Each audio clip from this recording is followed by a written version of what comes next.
accidentally found the Spirit Airlines retirement community. Just rows of yellow planes, big in the desert, just sitting out there. Not flying, just collecting Social Security, like everybody else out here in the desert. Rich folks be like, oh, I'm not broke. My stuff's just busy. You're going to understand being rich by the end of this show today. I found that it's strikingly similar to being poor, only with money. Thanks for liking the show. I really appreciate you spending time with us today here at Bud Ford Comedy. Also today, follow these simple steps and you will finally understand joy, meaning, purpose. I read self-improvement articles so you don't have to. If you don't know this, there's a place in Arizona where Spirit Airlines sends their planes when they've seen too much. They're just rows of them parked out here. Like they finally said, yeah, we're not doing this anymore. It's in Goodyear, Arizona. If you don't know where that is, that's one of these smaller communities that's growing up in Arizona.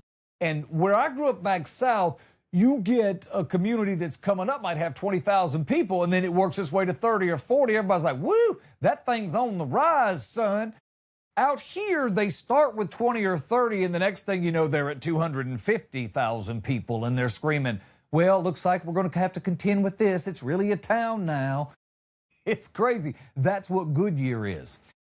Rows of these planes are lined up with Spirit Airlines, not moving, not boarding, not charging me and you $47 for a carry-on, just sitting out there like a clearance rack for airplanes. If you missed it, I doubt you did, but Spirit Airlines is done. Like they shut it down.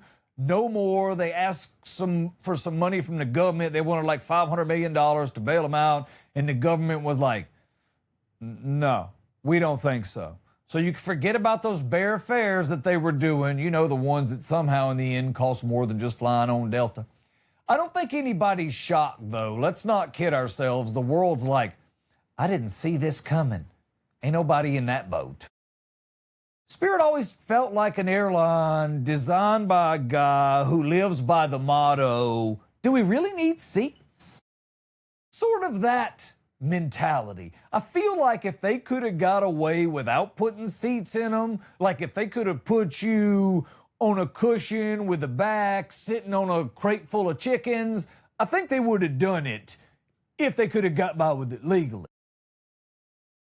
Here's what got me about all this, though. My brain skipped straight from the business side and the human side and all of that when I saw the planes. I thought, I always wondered where the planes went. What happens to them when airlines go under? I mean, they don't just disappear. Those are big. They take up a lot of space. I'm pretty sure Boeing's not got a buyback program, but I don't know. They're not just going to chunk them in the ocean and go, well, now they're paid for. We'll just drop them over here. It's not how it works. They park them, apparently, in Goodyear, Arizona. Because this place, I didn't know this, but it's absolutely perfect if you're trying to preserve something by doing absolutely nothing. Arizona is basically a Ziploc bag for airplanes. No humidity, no rust, no weather, just heat. Relentless, skin melting, why would humans live here heat? Which apparently is perfect for planes, but not so much for people. And that's the part that we don't talk about much. They're like, well, the dry climate sure does prevent corrosion. Does it? Tell you what else it does. It makes your car door feel like it was forged in a volcano. Go into a store. Reach the door that's been sitting in the sun. Leave with the mark of the door handle on your hand. All that heat also turns the entire state of Arizona into a convection oven with the Home Depot. It also makes you feel like sometimes the air's touching you too much. But as long as it's good for the airplanes, I'm okay with it. So now we have them sitting out here in the desert, engines wrapped, tires covered, in airplane hospice. They're not flying, they're reflecting. Bunch of big yellow birds in timeout. And some of these planes don't even belong to Spirit. They are leased because that happens in the airplane business. which means sometime last week, technically, there's a bank who now has possession of a big, bright yellow plane sitting out in the desert, and they have no real idea what to do with it. Which I'm guessing prompted a Monday morning meeting that went something like this. Commercial real estate's down. I understand the market's soft. Also, we happen to have 3 big yellow airplanes in Goodyear. Who has a plan on how to sell that? How do you get that sold? Most of the time, if you want to sell an airplane, you're going to get a broker, you're going to lose a considerable amount of money in the deal, and these are not cheap airplanes, they're millions and millions of dollars. So that's kind of a conundrum. I mean, you can't be all like, tell you what, folks, open a checking account this month. Not only will you get the toaster, you're going to be registered for the grand prize, your very own Boeing 737. And it's bright yellow so it won't get lost in the parking lot. No takebacks. Open an account today. Yeah, that ain't going to work. Nobody's jumping on that. It's not a bus nobody wants to ride on. This isn't the first time, though. You know, out in Tucson, if you don't know, the military parks all of their planes when they get done with them. They just set them down. It's a boneyard. You can actually go tour it. I went over there a couple of times. I've never been on the actual boneyard. You can pay and go in and take tours of it. I've just never been when that made sense. But they filmed a bunch of videos, music videos in there. It's a sick place from what I understand. Now, it's not just a couple of jets. Don't get confused. There are thousands of fighter jets, bombers, cargo planes. I mean, they're lined up everywhere. It's like the world's most aggressive used car lot. Some of these planes have been sitting there for years. Not a few years, a lot of years. But here's the crazy part. One day, they can just bring them back up, dust them off, take the bags off the motors, replace a few parts, and poof, they're back to life, back in the sky like nothing ever happened. Meanwhile, if I leave my car parked at the airport for 2 weeks, it forgets how to start. That's just stupid. So we got a couple things happening here in Arizona if you're keeping score. Planes are being preserved, people are being slowly cooked. Because the same environment that protects a Boeing 737 is actively trying to end me in the Target parking lot. So I started thinking about this.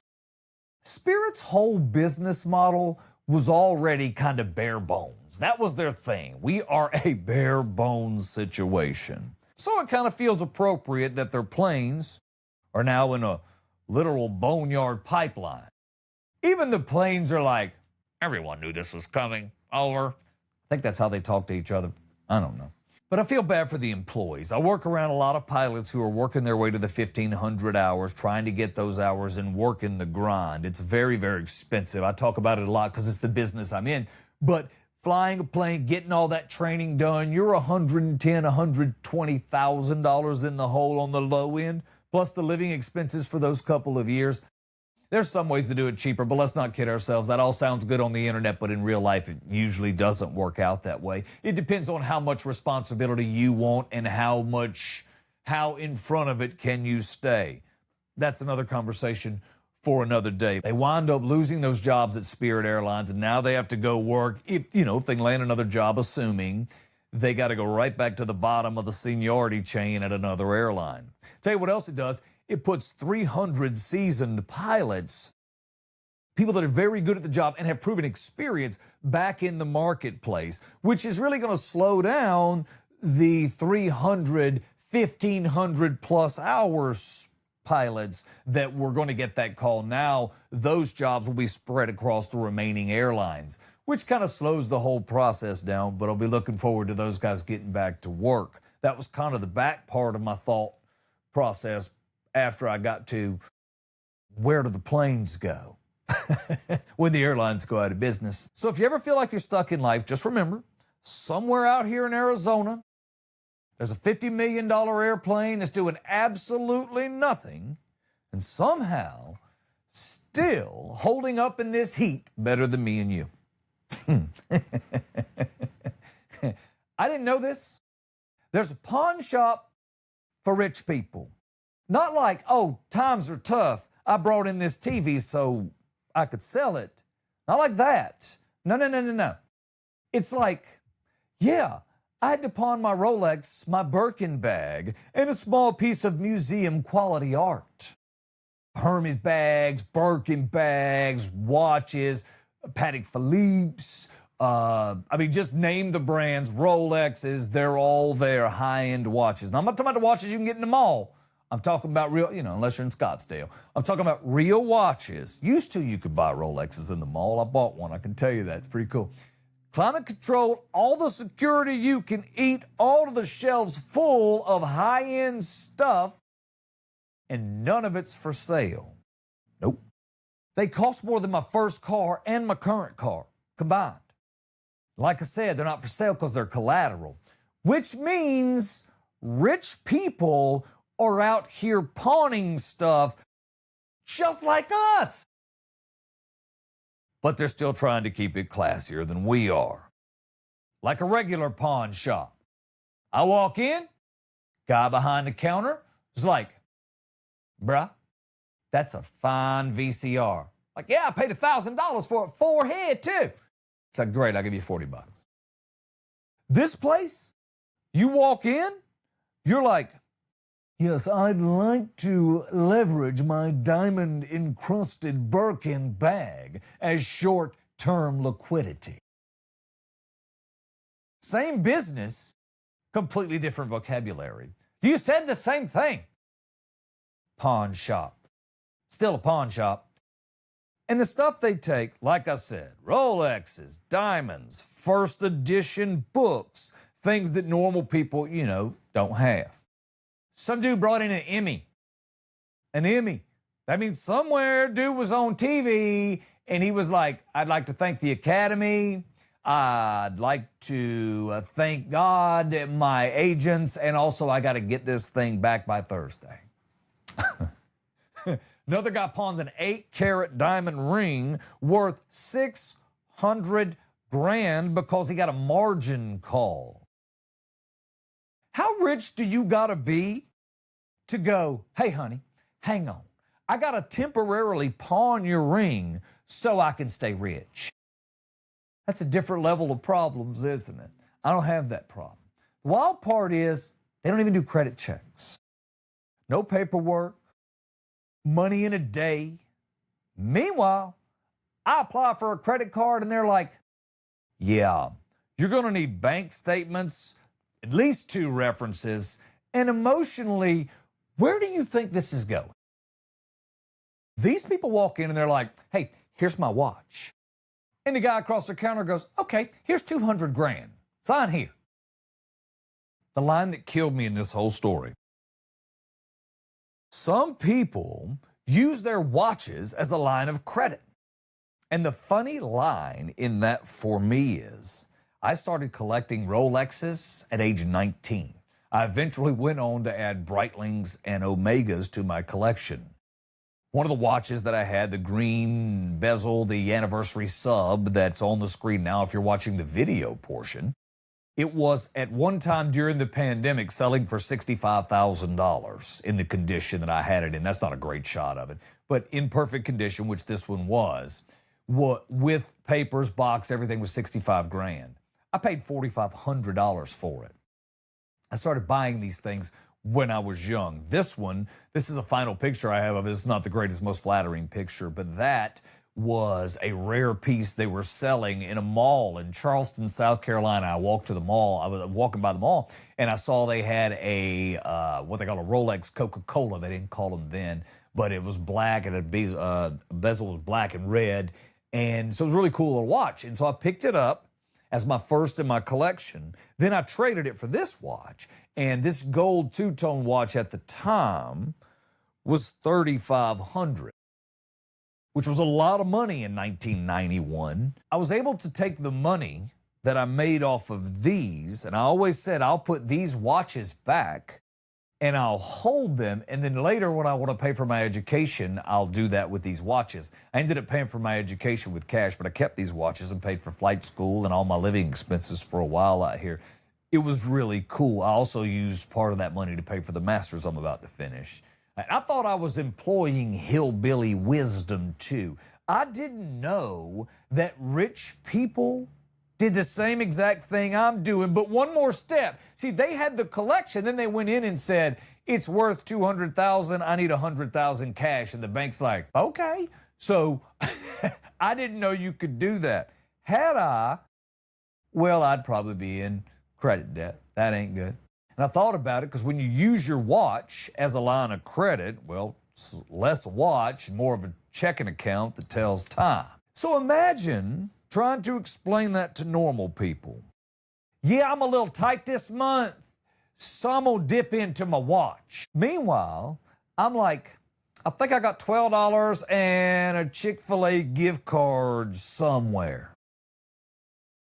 And the handbags in this deal, the Hermes, the Birkin bags, all the money they have in these bags, some of them are worth $100,000, $200,000. One woman borrowed $30,000 against a purse from this place. Against the purse. I don't even trust myself not to lose a receipt. I don't need to be running around with a $100,000 bag. I said that, but I was wearing pretty expensive timepieces for a long time. This lady's out here like $30,000. Yeah, I leveraged a handbag to finance a property flip. It's not a purse, it's a small business loan with a strap. And they do this over and over and over. They cycle through items. One watch gets pawned, another one gets bought. Wash, rinse, repeat. It's not really shopping, that's inventory management. These people aren't broke, they're just mildly annoyed. That's the difference. Because regular people are like, I don't have money. Rich people are like, my money's tied up in a painting right now. It's not a sentence I ever expect to be saying. I hope I can, but I doubt it. What I got, I can rich people pawn. What I got, I can get a loan on. Best I can see right now is an 8-year-old iPad, a couple of extension cords, and a strong attachment to this Yeti cup. Turns out, rich people don't go to pawn shops because they're struggling. That's how I use them. Rich people don't do that. No. I sell things when I need money. They borrow money so they don't have to sell things. See? I told you you would understand being rich by the end of the show today. Thanks for giving me that much time. I really appreciate it. I appreciate you subscribing to @BudFordComedy. That's really cool.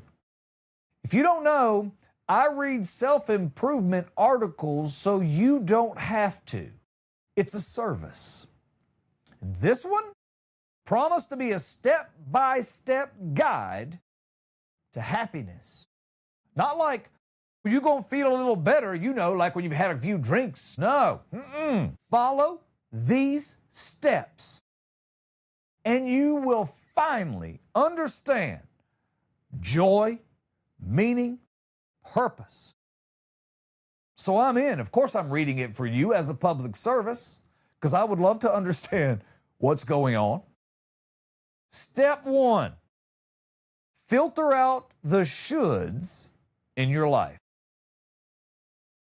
You know, all the things you should be doing. So I sat down and I made a list. And apparently my entire life is a should. I should work out. I should eat better. I should save more money. I should call people back. At one point, I just stopped writing and I said, am I living or am I just getting further and further behind? So that felt great. Step 2 said, look back at the happiest moments of your life. Okay, we're doing that now. So I go back and I realize I was really happy when I had no responsibilities, no bills, somebody else was cooking dinner, and I could just play with my little brother all day. So what you're telling me is my peak happiness was being 8. That's not a plan, that's nostalgia with snacks. Step 3, check in with your body. They're like, notice when you feel energized. Notice when you feel tense. I can do that. I feel energized when I'm doing nothing. And I feel tense when anything's expected of me. So medically speaking, I'm perfect. Long as I avoid life. Step 4. This one's my favorite.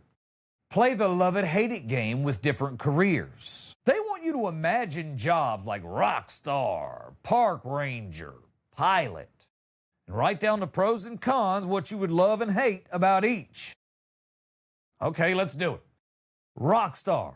Love fame, money, and crowds. Hate? Everything required to become that. Pilot. I love flying. I'm pretty good at it. But I don't want to be responsible for all those people behind me. Yeah. Park ranger. Well, I love nature, but I don't like bears having more confidence than me. So here's where we are. This exercise didn't really give me clarity like it said it would. It gave me boundaries. And I didn't need any more boundaries. Step 5. Ask what's holding you back. Well, I can answer that immediately. It's money. It's always money. And they're like, sometimes obstacles are just in your mind. No.